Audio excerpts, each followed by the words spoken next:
Today we have the 2018 Mitsubishi Outlander. This is the SEL with the super all-wheel control. Now if you're looking for a safe, budget-minded, 3-row SUV that's not huge, this might be just for you. Big thank you to Mitsubishi for sending this to me today. We're gonna check everything out, go through all the features, and go for a test drive. Let's get started.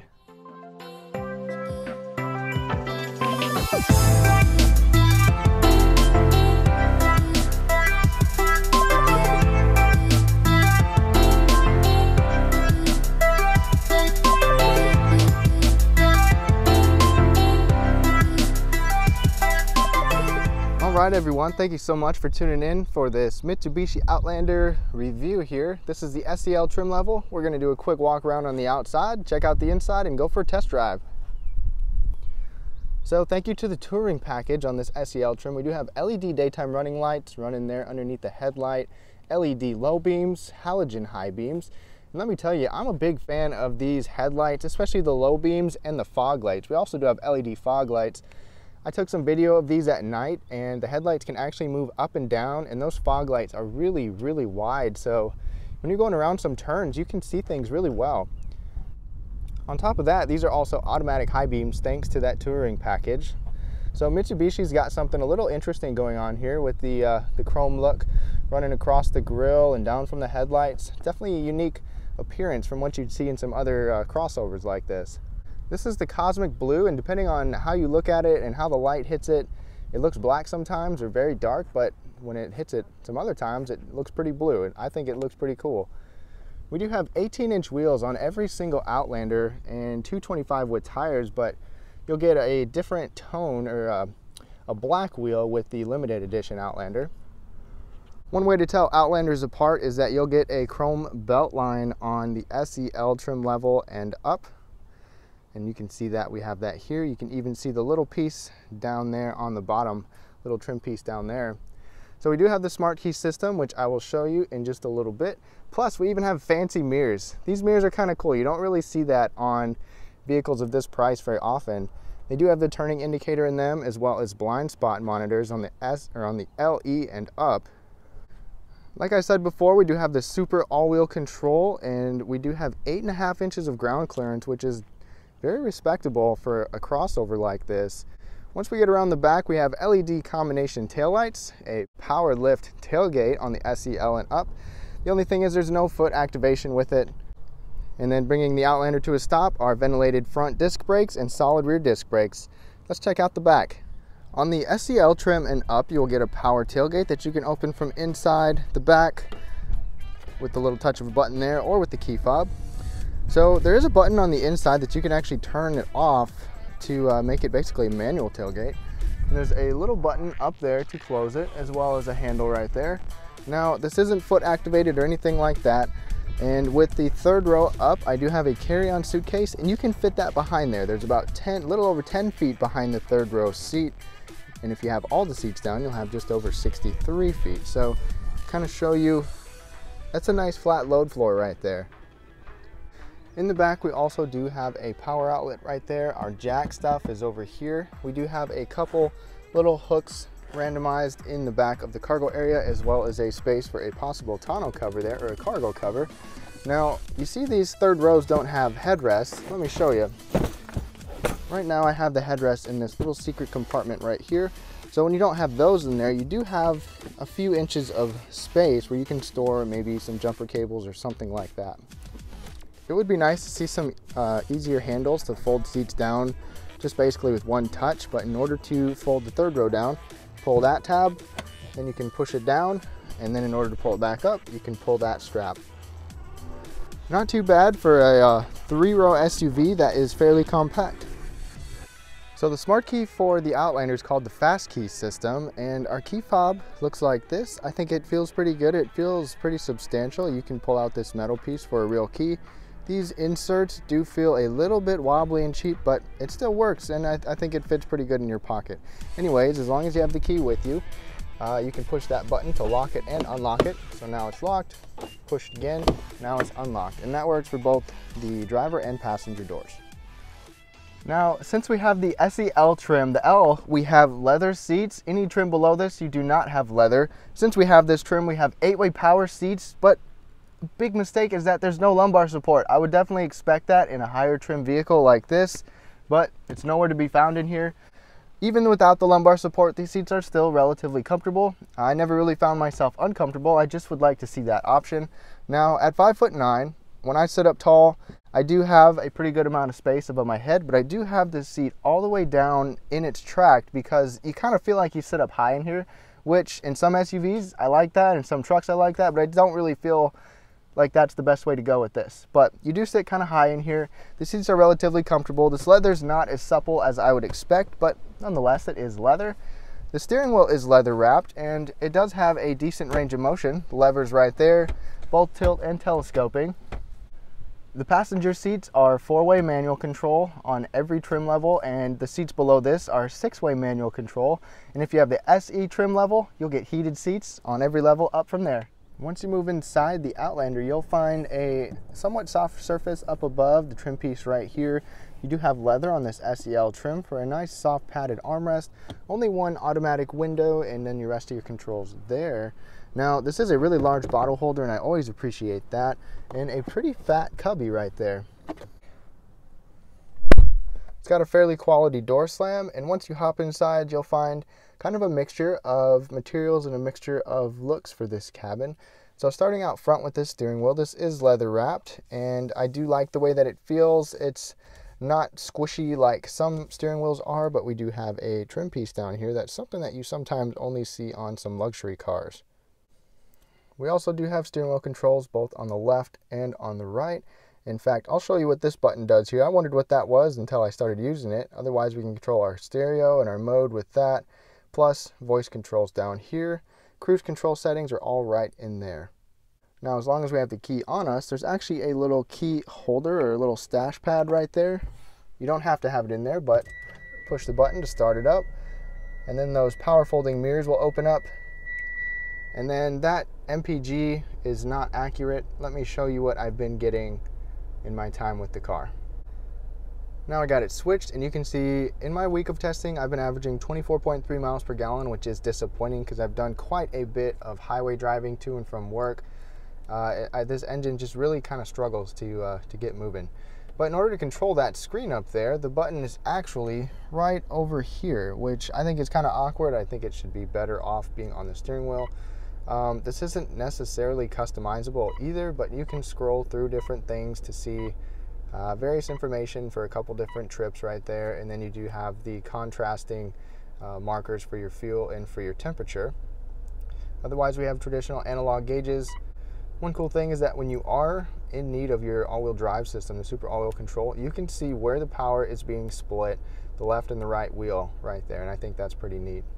As we go just to the left of the steering wheel, this is the button, or this is the control for those headlights that tilt up and down. So if you have it set to 0, they're as high as they can go. If you have it set to 4, they're as low as they can go. And it does take them a little bit to adjust, but it's pretty neat nonetheless. Traction control, and then the display controls up there. Now, this is our button to open up the rear. Lane departure warning. We do not have lane departure assist where it actually guides you back into the lane, but it will alert you and you can turn it off or on. Forward collision mitigation right here, you can push that to adjust the distance and how sensitive it is. I usually keep it on near, and I haven't ever had it go off, so not a problem for me. Now, we do have automatic rain sensing windshield wipers, which actually can definitely come in handy. Moving over to the center stack, 7-inch screens are standard on all Outlanders, but you'll get Apple CarPlay with the SE and up, and the screen is definitely functionable. I've never had any problems using it. I think it's easy to use. Everything is laid out pretty well. The only complaint is how it's integrated into the dash. It kind of looks like an aftermarket stereo, and this volume knob is really tiny. That's a small complaint.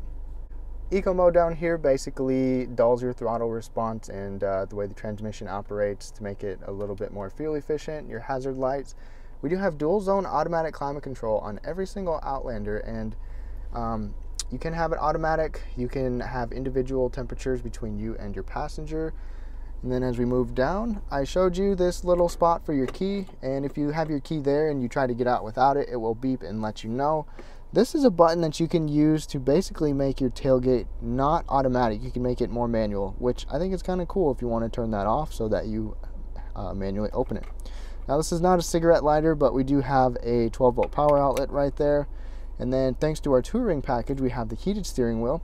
And the heated steering wheel is the entire wheel except this top portion. So everything below that will be heated. And then we have controls for our blind spot monitor. You can turn it off or turn it on, and it'll let you know on the instrument cluster whether or not it's open. We can close this, or you can leave it open. And I've definitely gotten a little bit frustrated with this bottle holder right there. My bottle does fit, but it bumps up into that. I do have a tall bottle, and then that does come out really easily. So if you have things that will grab onto it, you can take it out, no problem. But another complaint that I do have is there's literally no storage in this center stack right here. It's just those bottle holders, and they're just further away. It should be something a little more convenient, and I think they could fix that. Mitsubishi could certainly make this a little bit smaller. We do have our gear selector for our CVT, and then just kind of wasted space here, and these buttons are all really large and taking up a lot of space. But we do have our heated seat for the high and low function right there, our super all-wheel control button right here, and let me show you. When you push the button, it'll show up on the screen. So you see the normal up on top. That's basically a traditional system, nothing unusual about that. Push it again and we can go to snow for optimal traction in really slippery conditions. Lock basically gives you the maximum capability of this super all-wheel control. It's kind of like a full-time four-wheel drive, but you do not get wheel hop like you would get with an actual four-wheel drive system. And then all-wheel drive eco is primarily front-wheel drive, and then rear-wheel drive only as needed.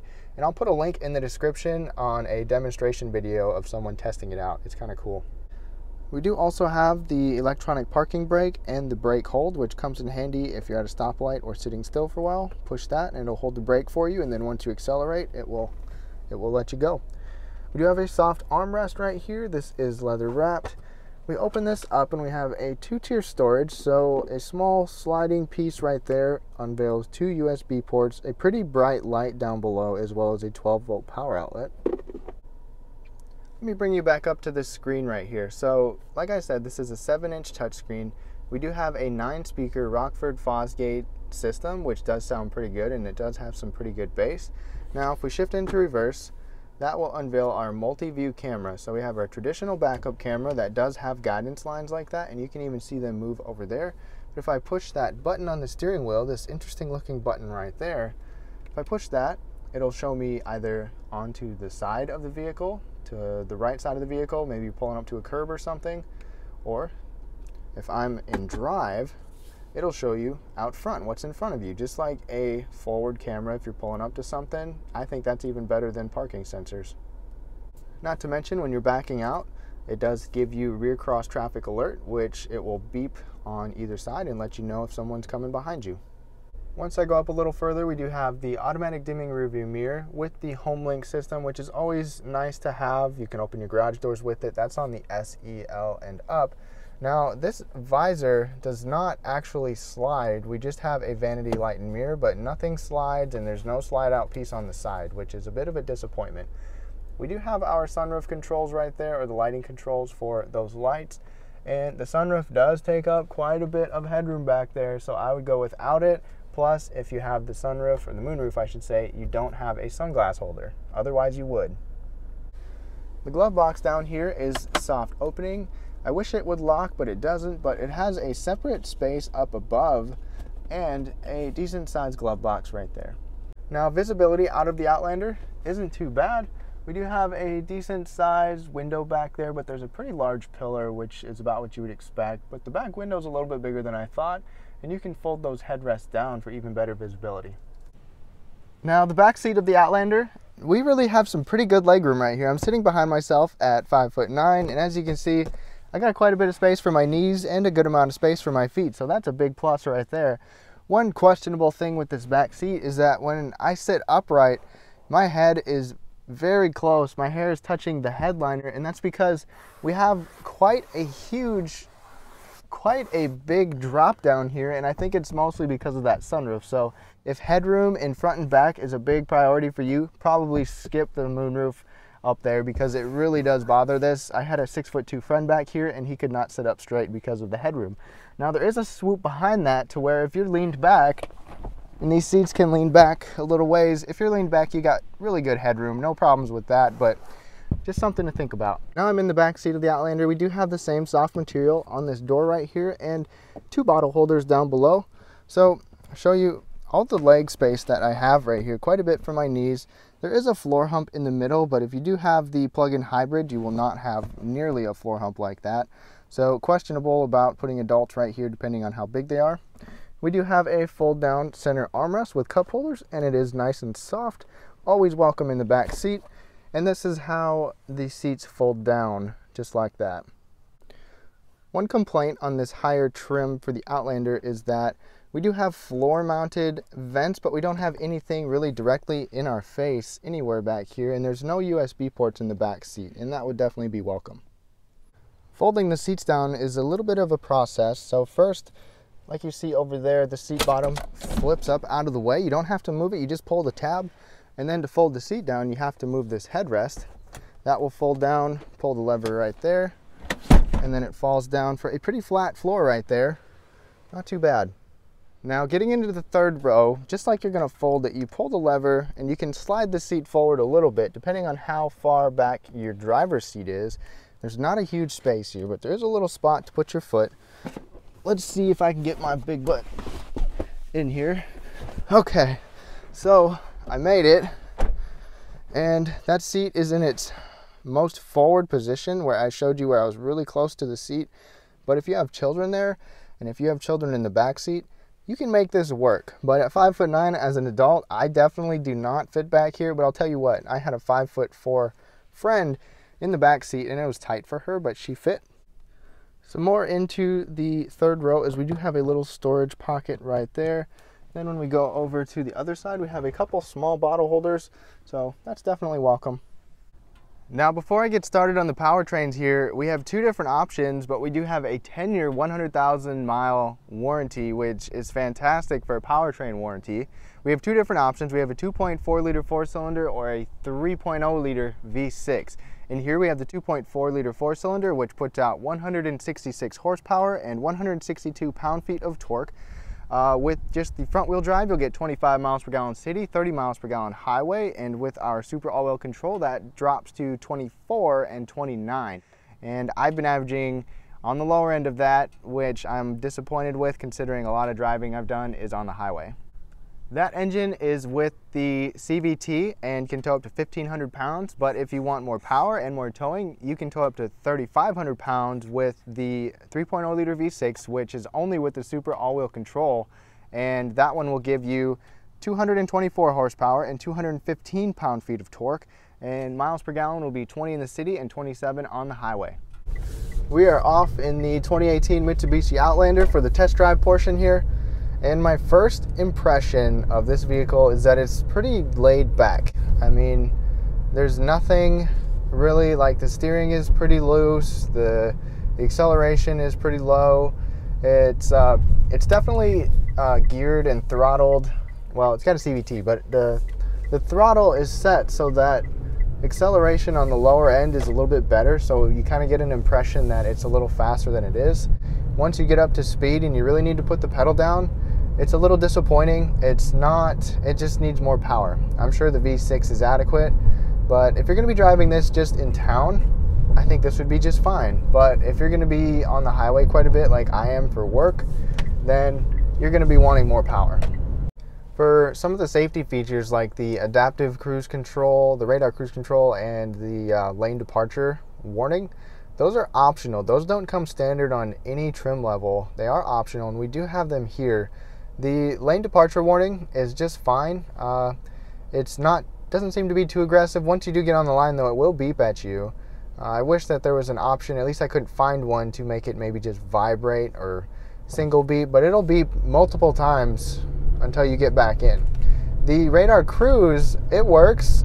It's not the most fluid, that's for sure, but I usually found myself not using it, especially when there are quite a bit of vehicles around. Any congestion, I definitely wouldn't recommend it. But if it's open road and you don't mind if it really slows you down pretty fast, then you can do it. But if someone cuts in front of you, it's like reverse thrusters landing an airplane, and it really slows you down, which can be potentially dangerous for people behind you. In terms of noise, the road noise is okay. It's about average. I do hear a little bit of wind noise. It's kind of a windy day today, but there's a little bit of wind noise coming in through the windows. The road noise really isn't too bad. This is probably about what I would expect, and it's adequate. It definitely was not loud, and it wasn't anything obtrusive. Now, talking about acceleration, let me get on it.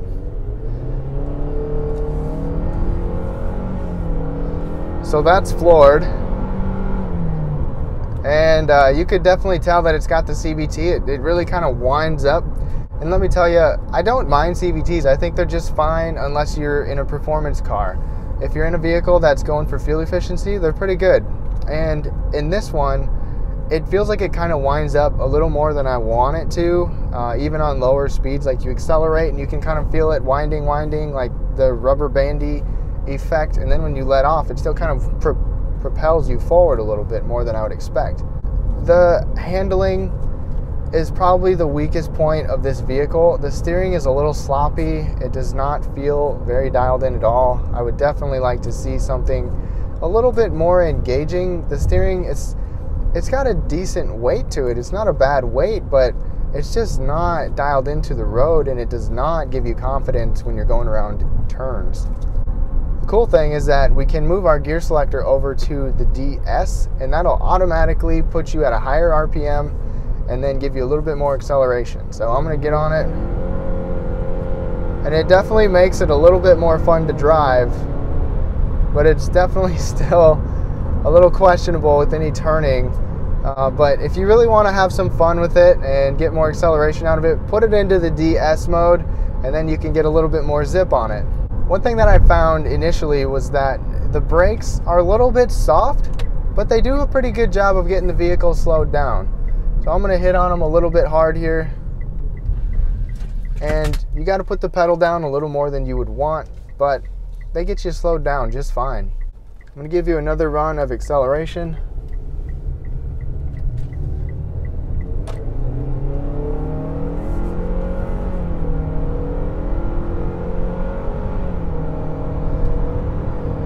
So the CVT kind of gives you a little bit of a mimic of gear shifts, which maybe you like that, maybe you don't. It's up to you.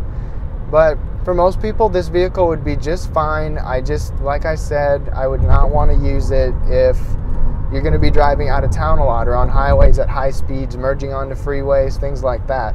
But it's got 3 rows of seats. The third row is bigger than I expected it to be. The second row, my biggest complaint was just the headroom. And if you don't have the sunroof, you'll be a lot better off than with the sunroof, because it'll free up a little bit more space. Plus, you'll get a sunglass holder.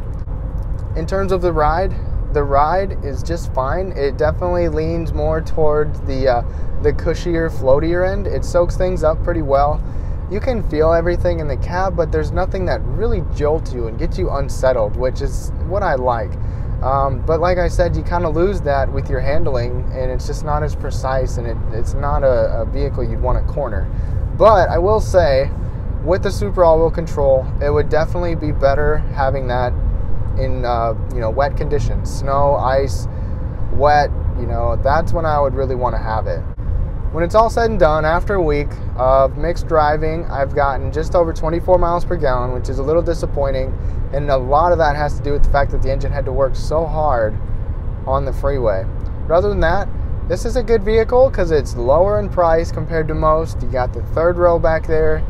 It's a safe vehicle. You have the options for safety features, and there's more things in here than you would expect at the price point, like the multi-view camera, for example, the heated seats on the lower trim levels, even the blind spot monitor and rear cross traffic alert, things like that. I was pleasantly surprised to see some of the things in here. It grew on me over time. I was not a fan of it right away. I was not enjoying it, but even without lumbar support, I've been relatively comfortable in here. I just would like to see some changes with storage space up here, and potentially just kind of the layout of this dash and dial in this steering. And then you've got a better vehicle. But let me know what you think down below. I want to know what you think. Maybe you own one, maybe you're looking at one. What are your thoughts? Thank you so much for watching, and I'll see you next time. Thank you so much for watching this video. If you enjoyed it, please give me a thumbs up. Leave your feedback down below. I want to know how I can get better, what you liked about the video, what you didn't like about the video. If you're new to my channel, I post videos every single week. Please subscribe down below to Prime Autotainment. Also, follow me on Instagram and Facebook at Prime Autotainment for previews of what vehicles I'm going to be driving, as well as some extras. Thank you so much, and I'll see you next week.